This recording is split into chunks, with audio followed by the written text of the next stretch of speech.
कक्षा 8 तक अपना सरकारी स्कूल जो गाँव का होता है, वहाँ का पढ़ा हूँ। तो बचपन से ही मेरा फ़ेवरेट सब्जेक्ट था मैथ और मेरी इंग्लिश तो एकदम आईसीयू में थी। एक बात मैंने किसी वीडियो में नहीं बताई है कि मैंने जो 12th के साथ भी मैंने नीट का एग्ज़ाम दिया। बाकी फिज़िक्स ने फिर धोखा दिया। मेरे अब्बू कहते थे कि टारगेट आप बड़ा रखेंगे ना तो उसके करीब पहुँच जाएँगे। बहुत से टॉपिक्स मैंने पहली बार सुना था। जब मैंने ड्रॉपर हो ना तो अपने आप को स्टार्टिंग में एक्सेलरेट कर लो। वो हफ्ते में 2 या 3 पेपर देने हैं। अभी बहुत से टॉपर्स ऐसे आपको मिलेंगे और कह रहे होंगे कि हर दिन पेपर देना चाहिए। तो हिंदी मीडियम से ना आपको भी परेशान होने की जरूरत नहीं है, जीतता वही है जो चलते रहता है। एक मूवी में सलमान खान की मुझे किक मिलती है, तो आपको अपने काम में पढ़ाई में वो किक मिलनी चाहिए, वो मजा आना चाहिए। हवाएं तो हमारे लिए चल रही हैं। क्या आसियाना मौसम है, एकदम फूल खिले हुए हैं, सब चीज़ खूब। मैं अपनी नीट जर्नी और मेरी स्कूलिंग कैसी थी, मैं पढ़ने में एवरेज स्टूडेंट था कि टॉपर था शुरू से ही, तो पूरी मैं अपनी जर्नी बताऊंगा इस वीडियो में।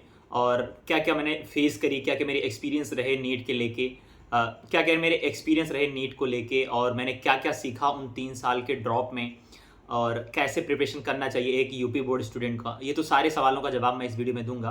तो चलिए शुरुआत करते हैं। पहले मैं बताऊंगा आपको कि मेरी स्कूलिंग लाइफ कैसी रही। तो देखो, मैं कक्षा 8 तक अपना सरकारी स्कूल जो गांव का होता है वहाँ का पढ़ा हूँ।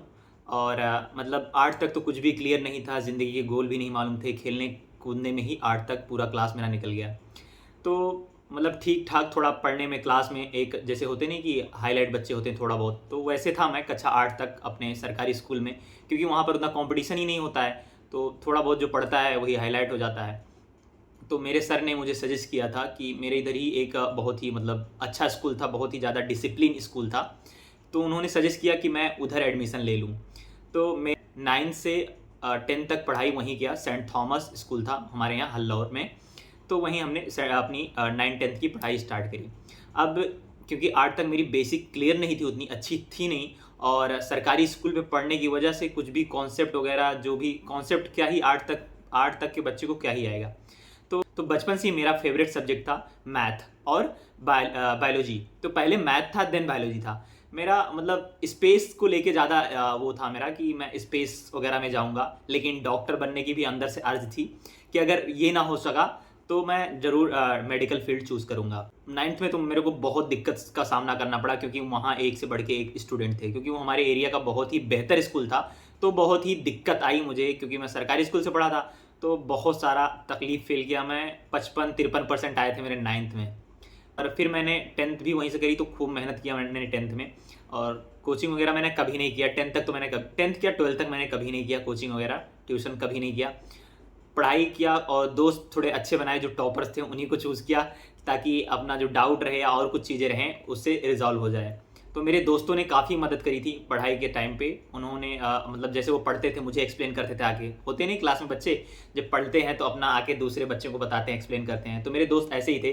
जब फिर सालाना एग्जाम में मैंने बोर्ड में 83% मार्क्स स्कोर किया था। मतलब इंप्रूवमेंट काफ़ी अच्छा हुआ मेरा 10th में। और उसके बाद में ये हुआ कि अब तो मतलब नीट का धीरे धीरे ख्याल आने लगा था कक्षा 10th में, कि नीट एग्ज़ाम कुछ होता है और फिर उसके बाद में आप MBBS डॉक्टर बनेंगे। 9-10 में जो फिजिक्स थी वो थोड़ा टफ लगने लगी, और मैथ भी थोड़ा टफ लगने लगा, क्योंकि 8 तक जो मैथ था वो इजी था, तो ऑब्वियसली फेवरेट सब्जेक्ट होगा ही लगाने में। तो मैंने धीरे धीरे चूज़ किया कि अब शायद मुझे मेडिकल फील्ड में ही जाना चाहिए। तो 11-12 का अब आया फंडा कि 11-12 कहाँ से करेंगे। 11-12 का उतना अच्छा स्कूल कोई मेरे एरिया में था नहीं, तो मैंने, मेरे नाना नानी चूँकि हैदराबाद रहते हैं, तो मैं हैदराबाद वहाँ से, अपने यहाँ से मैं हैदराबाद चले गया 11-12 करने। अब यूपी बोर्ड स्टूडेंट होते हुए अब वहाँ हैदराबाद में तेलुगु लैंग्वेज बोली जाती है। वहाँ की जो नेटिव लैंग्वेज है वो तेलुगु लैंग्वेज है, और सेकंड लैंग्वेज इंग्लिश। और मेरी इंग्लिश तो एकदम आईसीयू में थी, समझ रहे हैं आप, एकदम लास्ट स्टेज में थी। कुछ भी नहीं आता था मुझे इंग्लिश के बारे में। मतलब बोथ पर्सन इंक्रीज डिक्रीज का मतलब नहीं मालूम था जब मैं कक्षा 11th में था। तो यहाँ से गया हैदराबाद, वहाँ एडमिशन कराया, फिर वहाँ CBSE बोर्ड से हुआ। फिर उसके बाद में वही दिक्कतें आने लगी, अंग्रेजी की बहुत दिक्कत आई, बहुत ज़्यादा ही दिक्कत आने लगी, क्या ही बताएं। मतलब फिर वहाँ मैंने कोचिंग करी इंग्लिश के लिए, स्पीकिंग कोर्स ज्वाइन किया ताकि मेरा अंग्रेजी बेहतर हो जाए। बेहतर करने का यही तरीका है कि आपको बात करना चाहिए, टूटी फूटी जो भी रहे ना, आपको बेहतर बात करने से ही होगा। जो इंप्रूवमेंट होगा ना आपका, वो बात करने से ही होगा। तेलंगाना बोर्ड का ऐसा सिस्टम था कि मतलब कुछ ज़्यादा टॉपिक्स नहीं पढ़ने होते हैं, जो बहुत ज़्यादा मतलब जैसे कि 20-25 क्वेश्चन दे दिए तो उसमें से 3-4 क्वेश्चन बोर्ड में पक्का आ जाएंगे। तो ऐसा फंडा था, तो मैंने वो पूरा रट डाले बढ़िया से। अंग्रेजी मतलब धीरे धीरे इंप्रूव हुई थी, काफ़ी इंप्रूव हुई तो मैंने रट डाले। तो 11th में 4-5 महीने, देखो कोई भी हो ना यूपी बोर्ड का, उसे अंग्रेजी में बहुत दिक्कत होगी, धीरे धीरे फिर रिकवर हो जाएगा। तो मेरा भी यही हुआ, धीरे धीरे रिकवरी आई। 10th का भी बोर्ड एग्जाम हुआ था वहाँ हैदराबाद में, तो मेरे 11th में 92% आए थे। समझ रहे हैं आप, 11th में 92% तक पहुँच गया था मैं, क्योंकि बताया ना जैसे लिमिटेड चीज़ें थी तो वही रटना था, रटने में थोड़ा ठीक ठाक था मैं, और समझना तो कुछ आता ही नहीं था उस समय, समझना अलग जगह रख दिया था, बस थोड़ा बहुत समझ के रटना था, रट के पास हो गया मैं, 92% लाया था वही। उसके बाद अब 12th आया तो फिर नीट का अंदर से ये आने लगा कि डॉक्टर तो बननी है। तो फिर मैंने नॉर्मली जैसे चल रहा था वहाँ, आईपीई का सिस्टम था बोर्ड का, वैसे मैं पढ़ाई किया अपना, और दोस्त थे तो घूमा टहला, खूब एंजॉय किया। मतलब 11-12 मैंने खूब एंजॉय किया है कि मैंने पढ़ाई वढ़ाई उतना ही करी कि एग्ज़ाम के टाइम पढ़ता था, और थोड़ा बहुत ऐसे पढ़ता था ताकि टेस्ट वेस्ट जब होते थे तो उससे 1-2 दिन पहले पढ़ के बढ़िया नंबर ले आता था बस। तो 12th में भी 93% आ गए थे पढ़ लिख के। उसके बाद में ये हुआ कि अब चलो तैयारी करनी है नीट की भाई। मैंने किसी वीडियो में नहीं बताई है कि मैंने जो 12th के साथ भी मैंने नीट का एग्ज़ाम दिया था, ठीक है। अब 12th के साथ मैंने नीट एग्ज़ाम दिया था तो उसमें मेरे 237 मार्क्स आए थे, क्योंकि वो विदाउट प्रिपरेशन था, इसलिए मैं उसे कहीं भी किसी वीडियो में इंक्लूड नहीं किया और कहीं भी नहीं बताया। तो एक वीडियो बच्चे का कमेंट भी आया था कि आप झूठ क्यों बोल रहे हैं जब आपके फर्स्ट अटेम्प्ट में 529 नंबर आए थे। हाँ, मेरे फर्स्ट ड्रॉप में 529 नंबर आए थे, और मेरे जो 12th में थे ना, मैंने 12th में नीट दी थी 2019 में। 2019 में मेरे 12th में 237 नंबर थे और 3,03,000 रैंक थी, ऑल इंडिया रैंक जो थी 3,03,000 के करीब थी।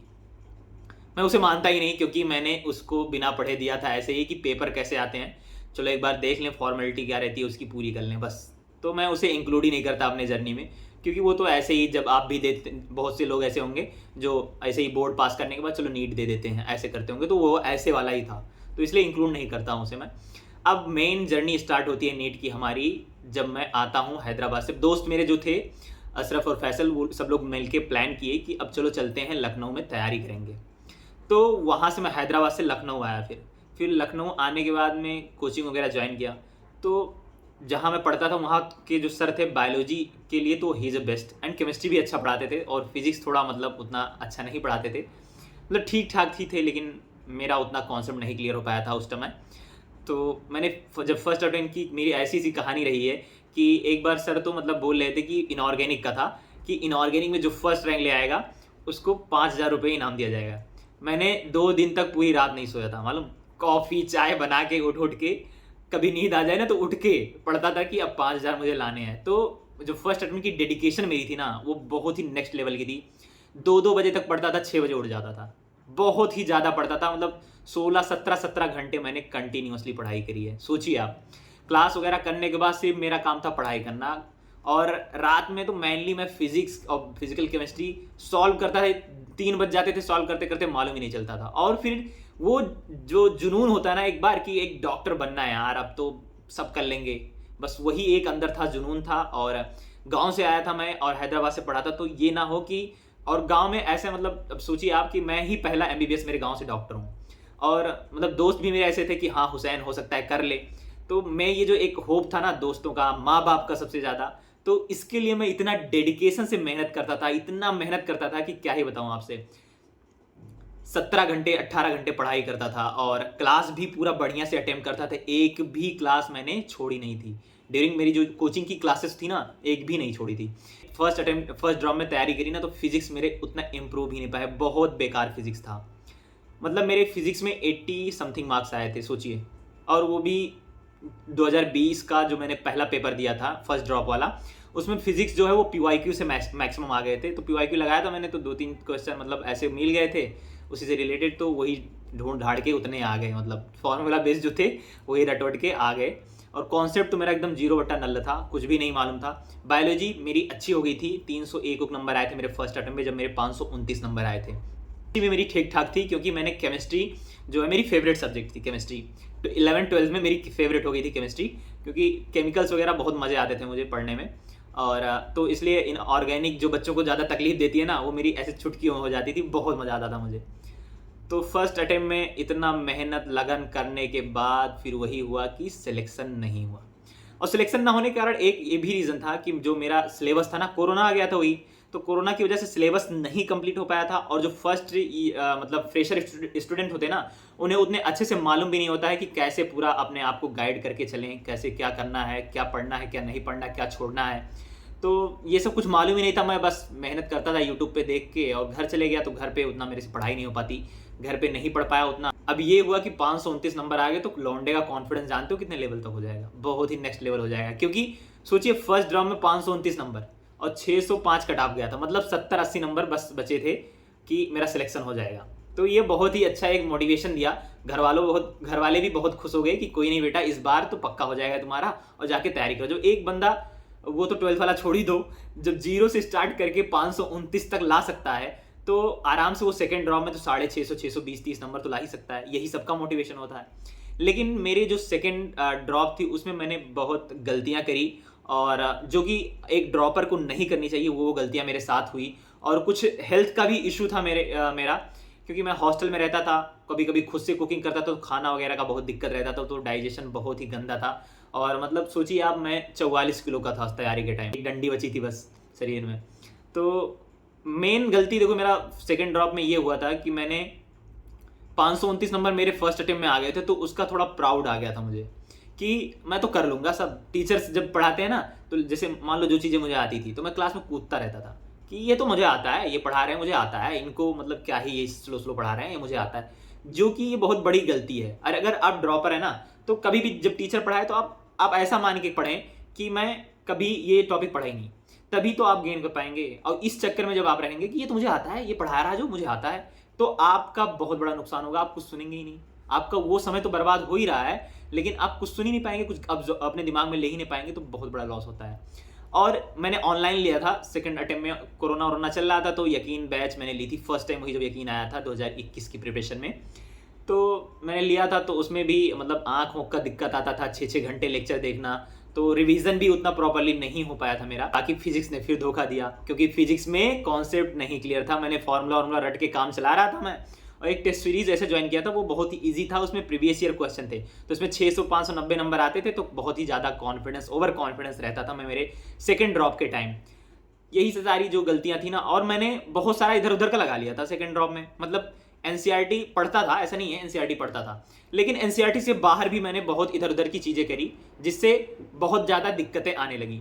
तो ये जो गलतियां हैं ना, ओवर कॉन्फिडेंस वाली और चीज़ें, ये मेरे को बहुत ज़्यादा तकलीफ दी, जिससे मेरा सिलेक्शन नहीं हुआ। मेन रीज़न वही था, मेरा ओवर कॉन्फिडेंस, और जो मेरी छोटी मोटी गलतियां थी, मैंने एनसीईआरटी को नेगलेक्ट किया था, एनसीईआरटी बेस्ड जो टेस्ट देने थे वो नहीं दिया था। फॉल्स सेटिस्फेक्शन एक होता नहीं है कि चलो 500-550 नंबर आ रहा, और जब टेस्ट में 550 आ रहा, तो नीट में तो 600 आ ही जाएगा, 620 आ ही जाएगा। और टारगेट बहुत छोटा रखा था मैं, जब मेरे सेकंड ड्रॉप थे ना, तो उसमें टारगेट मेरा था कि 610 नंबर आ जाए बस। तो ये सब गलतियां, जब भी आप प्रिपरेशन कर रहे हो ना, तो टारगेट आपको बहुत बड़ा रखना चाहिए, क्योंकि जब आप बड़ा टारगेट रखेंगे, मेरे अब्बू कहते थे कि टारगेट आप बड़ा रखेंगे ना, तो उसके करीब पहुंच जाएंगे, अगर उतना नहीं पहुंच पाए तो उसके करीब पहुंच जाएंगे। तो मैंने टारगेट ही जब 610 रखा था, तो क्या ही मेरा होगा। तो यही सारी मेरी मिस्टेक थी ड्यूरिंग माई सेकेंड ड्रॉप। और मैंने फिर घर पे आया, मेरे 562 नंबर आया नीट में, तो बहुत ही ज़्यादा परेशान हो गया, रोया गाया अच्छे से। 63,000 रैंक थी मेरी 2021 में। फिजिक्स ने फिर गंदा किया, 83 नंबर आए थे फिजिक्स में। घर पे आया तो मैं घर वालों से बोला कि अम्मा देखो, इतना मेहनत किया हूँ मैं, और अब भाई नहीं होगा मुझसे नीट उट, और मैं अब बीएमएस ले रहा हूँ। तो अब्बू बोले, और सिस्टर्स मेरी बोली कि नहीं, और मेरे जीजू बोले कि रहन दो, अब मतलब तैयारी कर लो, 562 आया है, हो सकता है इस बार निकल जाए। अरे फर्स्ट ड्रॉप सेकंड ड्रॉप में नहीं हुआ तो हो सकता है थर्ड ड्रॉप में हो जाए।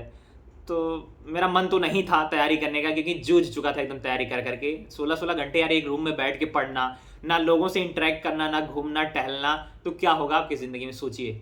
मतलब एकदम फ्रस्ट्रेटेड लाइफ थी यार। मतलब वो ज़िंदगी जो होती है ना, आप जानते होंगे जो तैयारी करते हैं कैसी ज़िंदगी होती है। तो मैंने फिर थर्ड ड्रॉप लेने का डिसाइड किया मैंने, और फिजिक्स के लिए मैं लखनऊ में सतीश वर्मा सर हैं, उनको चुना। He is the best in physics, मतलब उनकी फिजिक्स बहुत ही बेहतर है। और केमिस्ट्री वगैरह तो मैं बायो सब अच्छी थी, तो मैंने कर ली थी गंगवार सर के यहाँ। बस एक रूटीन फॉलो करने के लिए कर ली थी, कि ताकि एक प्रॉपर रूटीन बना रहे आने जाने का।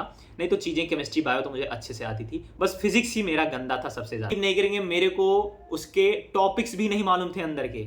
मैक्सिमम जो टॉपिक्स होते हैं ना, बहुत से टॉपिक्स मैंने पहली बार सुना था। जब मैंने थर्ड ड्रॉप लिया और तैयारी किया ना, तो मेरे को बहुत से टॉपिक्स पहली बार सुनाई दिए। और मैं थर्ड ड्रॉप में थोड़ा दिमाग लगाया, क्योंकि जो आपके 12th वाले सब्जेक्ट चैप्टर्स होते हैं ना फिजिक्स के, ये मॉडर्न वगैरह, ये तो आराम से कोई कर लेता है, इजी होते हैं। और जो जो छोटे छोटे चैप्टर, ये जो दिमाग लगाया मैंने ना, ये मेरे को लास्ट में बहुत बेनिफिट दिया। मैंने एलन का टेस्ट ज्वाइन कर लिया था नवंबर में ही, और नवंबर तक मेरे बायो केमिस्ट्री मैंने कंप्लीट कर ली थी, अपने से सेल्फ कर करके कंप्लीट कर ली थी, और फिजिक्स का लगभग 60-70% पोर्शन कंप्लीट हो गया था। अब सर लास्ट में थोड़ा स्पीड अप करके पढ़ाते हैं, तो मैंने पहले पढ़ रखी थी, तो मेरा वो रिवीजन चल रहा था एक हिसाब से। तो आप अगर ड्रॉपर हो तो ये ट्रिक अप्लाई करो। मेरे सर थे अनुराग पांडे, वो कहते थे केमिस्ट्री के लिए, उनका भी 4 या 5 ड्रॉप में हुआ था सिलेक्शन। वो कहते थे कि अगर आप ड्रॉपर हो ना, तो अपने आप को स्टार्टिंग में एक्सेलरेट कर लो। जब अपने आप को स्टार्टिंग में एक्सेलरेट कर लोगे, तो लास्ट जब आएगा ना, तो अगर कांस्टेंट एक फ्लो मेंटेन करके रखोगे, तो वो बहुत ही बेनिफिशियल होगा आपके लिए। तो मैंने वही उनका वो जो बात बताए थे, मैंने फॉलो करी, और मेरे को बहुत अच्छा रिजल्ट दिखा उसका। मैंने नवंबर या दिसंबर में एलन का टेस्ट सीरीज ज्वाइन करा था, तो उसमें मेरे 610-20 नंबर एलन में आ रहे थे।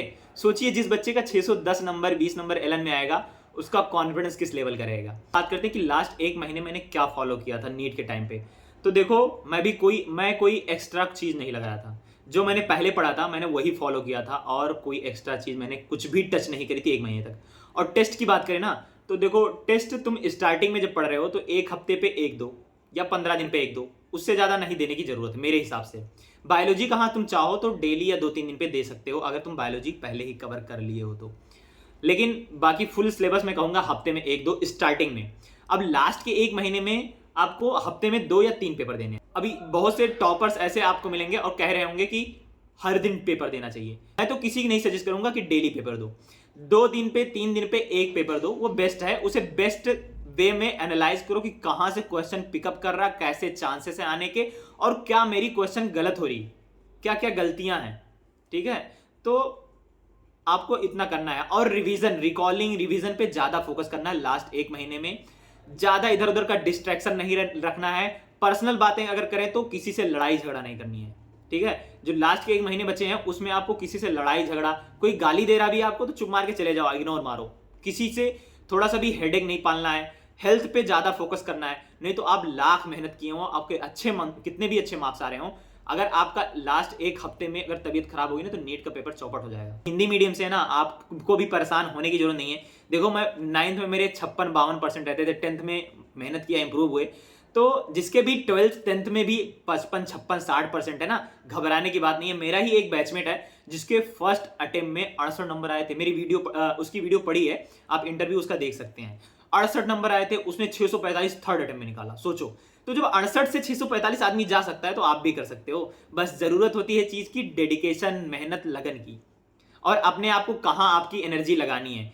और बॉयज़ के लिए मैं कुछ पर्सनल सजेशन करूंगा कि मतलब गर्लफ्रेंड का उतना चक्कर ना रखना, और लड़कियों के लिए भी कहूंगा कि बॉयफ्रेंड का चक्कर ना रखना। मेडिकल कॉलेज में आके ये सब चीज़ें करना, और पढ़ाई पे ज़्यादा ध्यान देना, अपना ज़्यादा से ज़्यादा वक्त जितना हो सके।